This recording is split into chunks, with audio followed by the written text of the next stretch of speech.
অঙ্কটিতে বলা হচ্ছে এক ব্যক্তি ট্রেনে চড়ে ঘন্টায় 25 কিমি বেগে তার আত্মীয়র বাড়ি পৌঁছালেন। এরপর তিনি সাইকেলে চড়ে ঘন্টায় 4 কিমি বেগে সেখান থেকে বাড়ি এলেন। এতে যদি তার মোট সময় লাগে 5 ঘন্টা 48 মিনিট, তবে তার বাড়ি থেকে আত্মীয়র বাড়ি কত দূরত্ব কত? তাহলে এই অঙ্কটি একটি ট্রিক্সের মাধ্যমে আমরা খুব শর্টকাটেই সমাধান করব। কিভাবে করব?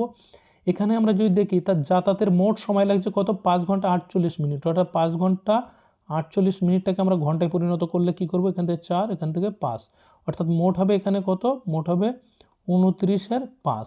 তাহলে আমরা যেভাবে সমাধান করব সেটা কি, যে তার মোট যে গতিবেগ কি হচ্ছে, একটা 4 কিমি এবং 25 কিমি, তাহলে আমরা এইভাবে করব 25 + 4, আর নিচে কি লিখব, 25 × 4 = 29/5। তাহলে এখান থেকে ওপরে পাবো কত, 29, আর নিচে পাবো 100, আর এখানে পাবো 29, তলায় পাবো 5। 29 29 কাটা, এই 5 দিয়ে 100কে কাটলে কত পাবো, 20, অর্থাৎ 20 হবে সঠিক উত্তর, অপশান বি। এবং এক্ষেত্রে যদি তারা একই অভিমুখে যাতায়াত করতো সেক্ষেত্রে জাস্ট এখানে যে প্লাস আছে এটাকে জাস্ট মাইনাস করে দিতাম।